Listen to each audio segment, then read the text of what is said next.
Asalaamaaleykum, ñu ngi leen di nuyu di leen ziar di leen bëggee bu baax a baax. Ravi de vous retrouver encore une fois sur votre chaîne A2S Pro avec un immense plaisir. Continuez leen di abonné ngeen bës cloche notification bi su ko defee bépp vidéo bu ñu dugal ngeen mën ko am à temps réel. Bu leen fàtte di like vidéo bi maanaam di ko aimer di bës ci baaraam bi pouce bi. Dafay tax vidéo bi tasaaroo ba kenn ku nekk man cee jot. Bu leen fàtte tamit di ko commenter waaye tamit di ko partager. Comme on a l'habitude de le faire, wax sur ce qui concerne l'actualité politique sénégalaise avec les multiples sorties de l'ancien ministre de la justice sous Macky Sall, Aïssata Tall Sall. Xamna nak di ngeen wax ne limay wax ci mom fan yi bari na. Presque semaine bële passé waxon na ci mom ñaar yoon. Semaine bi timit ma ngi wara waxat ci mom parce que elle fait l'actualité. Parce que elle fait le tour des plateaux télévisés pour se justifier. Donc kon am nañ ci ñun luñ ci wax parce que wax yi muy wax dafa yenwul maana quoi parce que koo xam ne yow ne nga juriste nga def 40 ans ci barreau bi en tant que avocate nga ñëw di wax yoo xamante ni ñu masul jàng école buñ ko déggee sax yenwul maana ci ñoom waxuma la ak ñi nga xam ne ay juriste lañ ñoom kon maître Aïssata Tall Sall ku jara rectifier la ci wax yi grave yi nga xam ne mu ngi koy wax dama ko seetaan ci Maïmouna Ndour Faye mu ne xale yi dañ doon manifester il fallait ñu jàpp leen yóbbu leen ci kaso yi pour isoler leen. am na ay xale yoo xam ni boo leen ne lu tax ngeen doon manifester ñu ne ah non man dama toog rek ci TikTok ñu ne ma Grand Yoff am na lu fay tàng man tam ma dem ci lu tàng li parfois ils ne savent même pas ils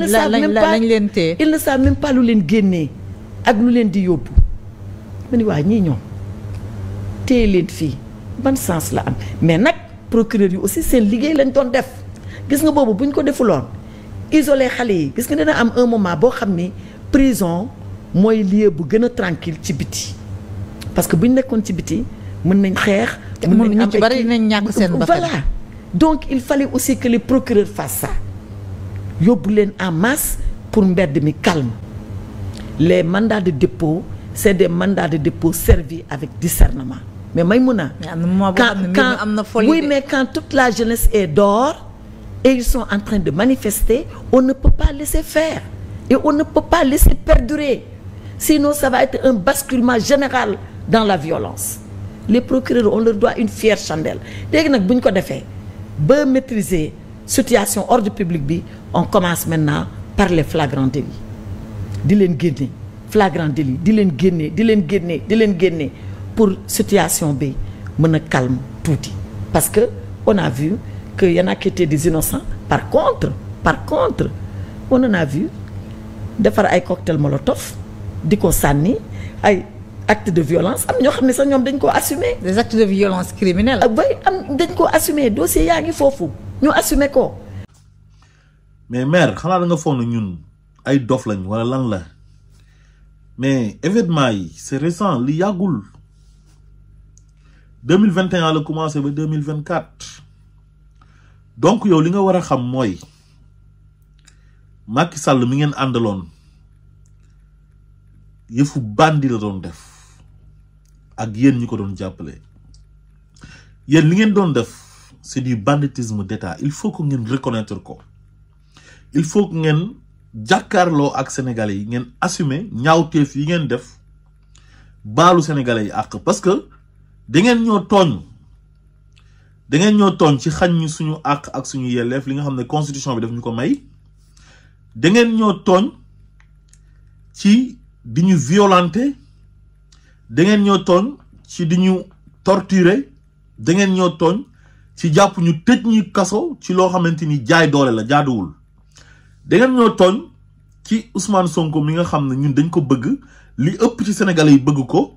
ngeen xam ne bu demee élection day nekk président Macky Sall mandaayam jeex amatul droit def beneen mandat parce que constitution bi dafa wax ne nul ne peut exercer plus de 2 mandats consécutifs mu nekkoon ci 2e et dernier mandaayam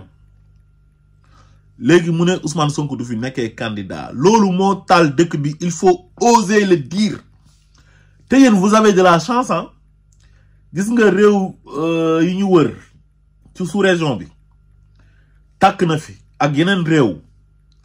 ndax yéen li ngeen doon def ñaawteef yi ngeen doon def Sénégal ak manque de respect bi ngeen amoon envers les Sénégalais tax na Sénégal tàkk kon yéen li xew Sénégal yépp vous êtes les responsables yéen yéenay responsables yi parce que su ngeen nekkoon ay nit ñu baax yow ak sa ay morom Macky Sall li mu nekkee woon bëgg noot Sénégalais bëgg ñoo jaay doole bëgg ñu mate tooñ ñu toroxal ñu ba pare continuer di fi toog loolu la bëggoon il voulait s'éterniser au pouvoir moo tax mu semer la terreur ci dëkk bi te yéen yéen a ko si doon jàppale kon madame Aïssata Tall Sall il faut que nga arrêté mënoo ne ay xale dañuy manifester nga xam li tax ñuy manifester nga ne pour nga isoler leen il faut nga jàpp leen tëj leen ci kaso yi nit boo demee ba koy tëj ci kaso dafa fekk mu def lu tax nga war ko tëj kaso parce que Sénégal lu ñu boole constitution la ak ay loi kenn ku nekk am na lu la constitution bi may pour nga def ko waaye kenn ku nekk am na lu lay constitution bi tere ne amoo ci droit pour def ko loi yi tamit pareil mais yéen da ngeen a jalgati constitution bi yéen ñi nga xam ne yéen a waroon a sàmm constitution bi parce que le président c'est le gardien de la constitution clé de voûte des institutions mais moom moo njëkk a jalgati yoon yéen ngeen jàppale ko si ngir lan ngir seen ay intérêt personnel ngir ay poste ngir ay privilège ngir ay avantage loolu rekk la waaye yéen dëkk bi li ko taal yéen xam ngeen ko te yéen a ko taal lenn rek moo taal dëkk bi Sénégalais yi dañoo gis benn nit bu tudd Ousmane Sonko mu nekk sénégalais am droit laaj réew mi comme ni Macky Sall amee woon droit laaj ko ak Ablaye Wade ñi leen jiitu woon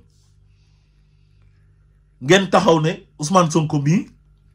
du fi nekkee président mais yéenay ñan yéen ban Ousmane Sonko du nekk président Sénégal yéen xam nga loolu c'est du manque de respect notoire vis-à-vis des Sénégalais Macky Sall bi ko Sénégalais yi gisee bëgg ko Ablaye Wade daf ko bàyyi mu dem à la conquête du pouvoir mu gagné Ablaye Wade deuxième tour en 2012 Ablaye Wade nangu amul benn problème bàyyi ko tranquillement parce que le peuple est souverain peuple bi ñoom ñooy tànn ki leen neex ñu fal ko Macky Sall li ko Ablaye Wade defaloon loolu la bañal Ousmane Sonko te loolu tegu ko ci dëgg tey tegu ko ci dëgg ëllëg yéen ñi ko doon jàppale yéen a yem parce que qui se ressemble s'assemble te Macky Sall amul ngor parce que Sénégalais yi dañ ko teral ba pare mu ñëw di leen jaay ñàkk ngor laataa Sénégalais yàlla moo ko njëkk teral la in shakartum la azidanakum wala in kafartum inna azabi la shadid loolu moo dal Macky Sall yàlla daf ko teral ba pare mu bañ ne du sant yàlla ñu jox la ñaari mandat ne la ci nga am droit nga ne man dinaa jalgati yoon dinaa tooñ ay nit sama ay compatriotes dinaa leen duma dinaa leen tëj ci kaso yi dinaa leen toroxal dinaa leen torturer dinaa leen sosal dinaa leen fenal ngir mën a toog ci nguur gi ci lan ci tooñ ci loo xamante ni c'est illégal anticonstitutionnel loolu mooy dëgg ji Aïssata Tall Sall et le courage ngeen jàkkaarloog sénégalais yi ngeen baalu leen ak xam na yéen a tooñ sénégalais yi bu Sénégal tàkkee yéen a ko taal madame Aïssata Tall Sall je suis désolé mais loolu rek ngeen war a def waru leen def leneen lu dul loolu parce que lu yëngu lu nekk la ko yëngal moo ko ëpp doole bu ngeen bàyyi woon Ousmane Sonko tranquillement ci jàmm mu opposé wu élection jot ngeen bàyyi ko mu dem dëkk bi du mas a tàkk mais da ngeen a bëggoon a noot sénégalais yi jaay ñu doole toog ci nguur gi par force pour vos propres intérêts crypto personnel sénégalais yi neneen nag loolu du ci dal sénégalais yi doon xeex am na ñoo xam ne xeexuñu woon sax ngir jëmmi Ousmane Sonko mais ngir démocratie nuñ koy consolider ci dëkk bi pour respecter constitution bi respecter les lois respecter la république loolu moo tax sénégalais yu bëri doon xeex yow boo toogee naan ay xale dañ leen a jël yóbbu leen parce que dañoo jékki-jékki rek soo leen laajee ñu ne dañoo jékki-jékki ñu ne Yoff mu ngi tàkk ñoom ñu dem loolu c'est pas vrai demeewul noonu madame Aïssata Tall Sall da ngeen a def lu ngeen warta def laal ku ngeen warta laal parce que da ngeen ko daan def muy neex jël Karim Wade def ko noonu mujj gi nag nekk ngeen ay xarit yéen a xam mu jàll ngeen def ko Khalifa Sall mujj gi nekk ngeen ay xarit di complot Ousmane Sonko pour war ko ngeen ñëw laal Ousmane Sonko jàpp na dina yombee noonu Sénégalais yi jóg na non def nga ko ñaari yoon waaye du fi ñettee Aïssata Tall Sall yow waa France 24 ñoo la jël interview téléphonique nga ne y a des terroristes au Sénégal yow yaa doon jiiñ Sénégalais yi ay terroristes mais loolu leeral ko leeralal lu tax nga ne Sénégalais yi ay terroristes lañ yow ak Antoine Diome yéen a fi génn di jiiñ Sénégalais yi ay terroristes ay Sénégalais yu doon manifester ngeen jiiñ leen terroriste mais il faut ngeen wan Sénégalais yi lan moo tax ngeen génnoon ne ñi doon manifester ay terroriste lañ indi leen preuve ay terroriste nan ngeen leen di tëjee ba mu yàgg ngeen bàyyi leen ñu nekk ci biir dëkk bi mais loolu dafa contradictoire trop yéen ñu dénk leen réew mi ngeen jàpp ay terroriste ak ay rebelle ba pare di leen bàyyi ñu génn kaso yu duggaat ci biir dëkk bi yéen da ngeen di fontoo nit ñi parce que boobu da ngeen a bëggoon a gëmloo communauté internationale bi ne Ousmane Sonko ak ñu mu àndal ay terroriste lañ dañoo bëgg a ñëw foqar ci nguur gi par force te loolu du dëgg nit ñi ci seen ay droit lañ nekkoon da ngeen leen doon réprimer ñuy résister buñ lay opprimer da ngaa am droit nga résister loolu c'est un droit constitutionnel un droit fondamental yéen xale yi ngeen jëloon yóbbu kaso nga ne xale yi da ngeen leen yóbbu kaso pour isoler leen parce que ku noonu dañuy continuer di dee kan moo leen di rey xale yi ay force de l'ordre ak ay xale yu manifester léegi lan la fa bal rayel di uti bay dóor ay xale bal ñuy tëdd di dee ñaata manifestation mooy am France te kenn du ci dee léegi yéen manifestation ngeen ciy rey ay nit yéen ñi ngeen tëj ci kaso yi ñaata nit ñoo ci génn loru ci ñaata nit ñoo ci génn am ci ay feebar ñaata nit ñoo génn nekkatuñ góor ñaata nit ngeen yàqal seen ay liggéey ñaata nit ñoo nekkoon Europe ñëw yore titre de séjour ngeen jàpp leen tëj leen ci kaso yi ba seen titre de séjour jeex mënatuñoo dellu ñaata nit la seen kër tas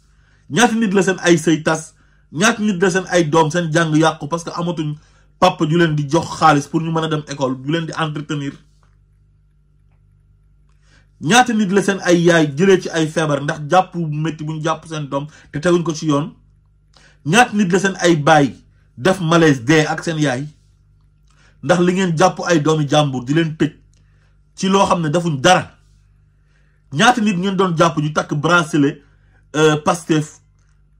ñaata nit ngeen doon jàpp ñu sol t-shirt Pastef wala t-shirt Ousmane Sonko te am ci droit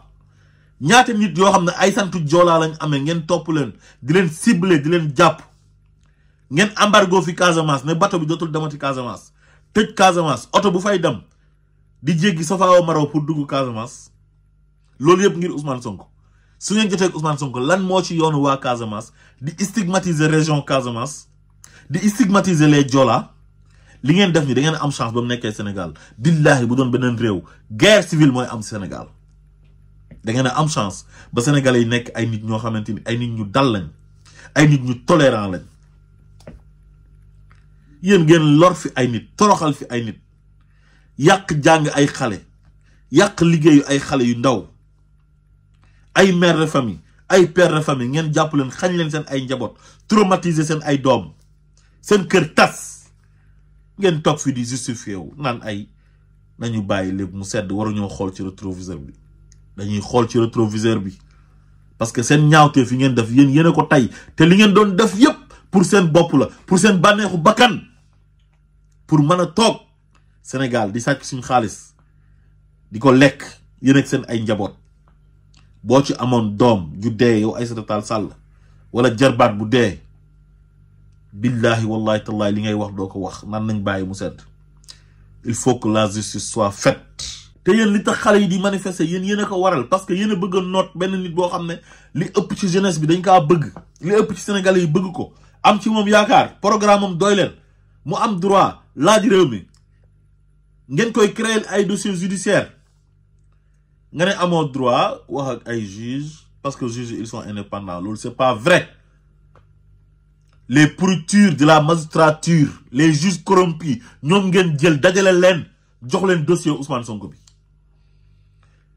yéen Maham Diallo bu nekkutoon koo xam ne da ngeen ko recruter dina jël dossier bi di ko yóbbu chambre criminelle dañ ko xaa sant dossier boo xam ne Baye Mbaye MC ñëw na indi ay audio yu leer nañ Ndeye Khady Ndiaye bu faral doon am kan lay faral du Adji Sarr lay faral Ibrahima Coulibaly bu faral doon am kan lay faral du Adji Sarr parce que xale bi ci ñoom la doon liggéeyee nit dana ñëw violer ko ba pare ñu dem di faral ko Mama Ba mi nga xam ne Adji Sarr moo ko indi ci salon bi boole ko ak Ndeye Khady Ndiaye parce que seen ñaari yaay ay xarit lañ Mama Ba bi mu demee nan la wax Adji Sarr dafay fen bu faral doon am Mama Ba Adji Sarr lay faral capitaine Touré daf liggéeyam yàgg enquête am expérience doon enquête yu jaar yoon procureur doon ko remercier ay chef am doon ko remercier ñoom Abdou Mbeng dossier bi mu xam ne ay fen la mu ne leen dossier bi ay fen la piège Adji Sarr dem toog ci beneen bureau bàyyi fa téléphone am Adji Sarr ak Mama Ba di wax ba mu koy promettre na ko dinaa la jox xaalis mais ñaata preuve lañ am ci ne Adji Sarr dafay fen yéen ngeen jafandu ci dossier boobu pour éliminer un adversaire politique boo xam ne sénégalais yi ñoo ko bëgg pour bëgg a toog éterniser wu au pouvoir ngeen def mbiru Adji Sarr occasion procureur Bassirou Gueye dem ci benn site pornographique jël fa ay photo ay jigéen ñu sol ay yére yu bon des tenues indécentes ne foofu mooy salon Ndeye Khady Ndiaye mu jël photo yooyu nga xam ne ay fen la ak ay kàcc yóbbu ko assemblée nationale Moustapha Niasse moo nekkoon président assemblée nationale ci loolu ci lañ enlever immunité parlementaire bu Ousmane Sonko mais c'est gravissime c'est du banditisme d'État vous êtes des voyous des bandits yéen ñaawte fi ngeen def ci réew mi ça ne doit pas rester impuni dafa yomb vous avez fait trop de mal pour lan pour dagg bopp benn adversaire politique boo xam ne dafa am droit ne moom dafa bëgg a nekk président comme ñëpp ngeen ne du fi nekkee président de la république yéen da ngeen ñoo yàpp Mamour Diallo ay audio lan la ci wax Adji Sarr sa procès bu jeexee dinañ la jël yóbbu la bitim réew parce que loolu lañ ko promettre ñu gis oto Mamour Diallo ñëw jël si Adji Sarr yóbbu ko ci docteur Alfousseynou Gueye ne kii kenn violé wu ko dafay fen waxul dëgg preuve yooyu yëpp Mamour Diallo am ko preuve yooyu yëpp Maham Diallo am ko terewul mu jël dossier bi yóbbu ko chambre criminelle ngeen ne juge yi dañoo libre amul benn juge bu nekkoon ci dossier Ousmane Sonko yi ngeen ko créel boo xam ne il est libre juge yu baax yëpp da ngeen leen jël affecté leen ci région yi ngeen mettre leen dans le frigo pour lan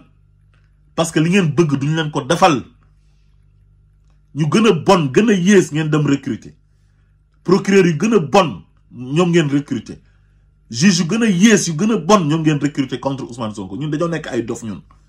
nga ñuy gëmloo naan ñu procureur yi ngay yilif ñoom ngay toog di waxtaanal ay procureur def nañ seen liggéey amul benn procureur bu ci def liggéeyam comme ni mu waree. Mamadou Seck kan mooy wax ne c'est un juge indépendant Mamadou Seck ku ko gën a bon ku ko gën a yées Mamadou Seck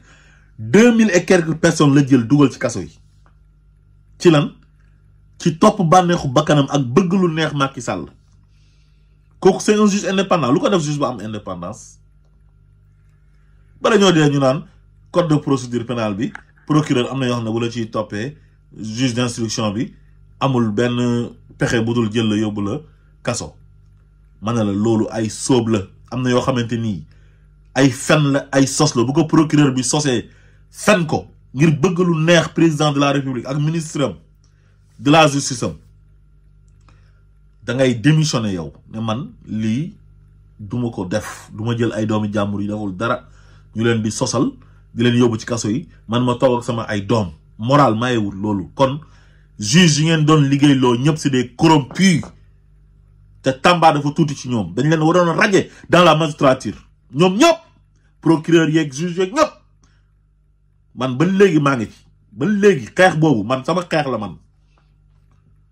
te gis nga comme am nañ majorité assemblée nationale loolu yëpp dinañ ci jublu après juge yi taal dëkk bi ak ñeneen ñi taal dëkk bi yëpp ils vont rendre compte bu ëllëgee benn juge duñ la recruter pour lu neex président de la république ngay jàpp ay doomi jàmbur di leen tëj ci kaso yi. wax nga ci affaire cocktail molotov yi mais cocktail molotov yi li nga ci wax du dëgg tey du dëgg ëllëg Antoine Diome moo doon jël ay policiers defar loo leen ay cocktail molotov dem jàpp ay nit kole leen motif teg cocktail molotov yi photo leen ak ñoom loolu mooy dëgg fu ngeen ma ooma oyu si leen yéen am nañ ay preuve yu leer nañ mais gis nañ ko ci documentaire Xalaat TV bi waa léegi yéen ñi ngeen doon wax ne ay terroriste lañ ñi ngeen doon wax ne ay salafiste lañ ñi ngeen doon wax ne ay rebelle lañ ñi ngeen doon jiñ appel à l'insurrection léegi yow ñooñu ngay wax ne da nga leen a yóbbu woon kaso pour sécuriser leen parce que foofu moo ëpp sécurité c'est faux yéen a leen jiñ ay terroriste yéen a war a leeral nit ñi ndax ñooñu ay terroriste lañ yéen ñi ngeen jiñoon terroriste ñoom la Sénégalais yi fal Ousmane Sonko ngeen ne terroriste la appel à l'insurrection rebelle moom président Bassirou Diomaye Faye kon ñun ay rebelle ak ay terroriste ñoom ñoo ñuy jiite instant bi yéen da ngeen di fontoon nit ñi vous allez payer les pots cassés gis nga on va abroger la loi d'amnistie parce que amnistie bi da ngeen ko def pour protéger ay raykatu nit te loolu du fi jàllee gis nga xale yi tëdd nga xam ne dañoo génnoon di manifester mu nekk seen droit ñi ray leen ñi leen rey il faut ñu payer les pots cassés ñi doon recruter nervis yi ñuy ray suñu ay doom il faut qu'ils payent les pots cassés dafa yomb trop yore nguur di def lu la neex dem jënd sa ay armes créer sa milice jël ay nervis ñuy ray suñu ay doom jàpp ay nit di leen torturer jàpp ay père de famille ay mère de famille tëj ci kaso bi soxna Amidia yéen a ko jàpp ci 30 000 ne terroriste la te mu ngi nii léegi député la yéen a jàppoon Pape Ablaye Touré di ko torturer ba pare jël ko yóbbu ko kaso Pape Ablaye Touré dafa am chance rek mais heure bi waroon na fekk sax mu dee mais dee moo jotul jàpp ay nit yoo xamante ni dañuy def post ci Facebook wax seen xalaat ngeen jàpp leen tëj leen dont le président de la République actuelle ay ñoom Fadilou Keita Papito Kara lan la def revue de presse ngeen ne dafa def détournement inu l'observateur observateur bi leen doon jàppale di leen saagale Ousmane Sonko moo tax ngeen jàpp Papito Kara tëj ko ci kaso bi te doon kaf di def revue de presse ngeen koy persécuter ba mu jël yoonu Espagne bi dugg ci géej gi dee ay ñoom Ousmane Diagne ngeen jàpp leen ci émoticône Fala Fleur ngeen jàpp ko ci maintien rek dem kër Cheikh Bara Ndiaye dajji këram def yëfu voyou yëfu bandi vous êtes des voyous yéen ay bandi ngeen li ngeen doon def c'était du banditisme d'état ñëw toj ay vitram tiital jabaram ak ay doomam yóbbu ko te deful dara Ousmane Sonko li ngeen ko def ci ay ñaawteef kenn daa xam mu toll barricade ko 55 jours asperger ko liquide toj vitre otoom ci lan ci Mame Mbaye Niang mi sàcc suñu xaalis ñu épinglé ko mu wax ko en tant que homme politique ngeen bàyyi sàcc bi di topp koo xam ne deful dara dem boole ko ak benn gendarme bu jigéen mu ñëw di ko provoquer mu nangu téléphone am ngeen xam ne Ousmane Sonko il va pas se laisser faire ngeen def ko occasion jour tam xarit ngeen ñëw fekk ko këram escalade miiram nëbb caméra yi pour bañ mu filmer leen ngeen def seen yëfu bandi seen yëfu voyou jàpp ko tëj ko ci kaso bi ngeen dem nag ba amatu leen pexe ngeen ne da ngeen di apaiser naan ay président daf maa jëloon pour ma apaiser lan ngay apaiser yow apaiser woo dara da ngeen a amatul woon pexe xam ne seen pexe jeex na ngeen ne bala ngeen a dem na ngeen def loi amnistie boo xamante ni ñi ngeen wax ne ñoom ngeen di baal seen ay député voté wuñ ko parce que nee nañ crime de sang yi duñ ko bàyyi noonu ça ne doit pas rester impuni c'est inadmissible loolu mën ta ñekk bu eboo nga xam ne yàgg sa ay morom képp ku takk ci événement yu fi amoon mars 2021 ba 2024 ak Macky Sall muy fomm suñu ay élection ba ñetti nit dee ci te amu ci woon droit seen yëfu bandi yi ngeen fi nekkee woon loolu yëpp dina leer incha allah ñi sàcc xaalisu sénégalais yi lépp dina leer il faut ñu teg leen ci yoon pour bu ëllëgee ngeen xam ne ñu dénk la nguur waru la permettre pour lu la neex nga def ko di beddi ay sénégalais yu bëgg a nekk candidat ngeen leen du ngeen fi nekkee candidat pour lan au nom de quoi loolu moo taal réew mi su fekkee ne yow nit ku dëggu nga Aïssata Tall Sall amal courage nga wax sénégalais yi ne leen ñun ñoo taal réew mi parce que Ousmane Sonko lañ doon bëgg anéantir xañ ko sénégalais yi nga xam dañ ko bëgg sénégalais yi ne non du ngeen ñu xañ Ousmane Sonko 2024 il faut ñu fal Ousmane Sonko bi ngeen demee ba xañ ko ne ko du nekk candidat alors fan la mujjee bi mu tegee poulain yam kooku dafa ñëw gagné ñu voté ngir Ousmane Sonko voté ngir moom ngir Ousmane Sonko kon war ngeen xam ne li taal dëkk bi ci yéen la jógee te vous allez payer les pots cassés asalaamaaleykum wa rahmatullah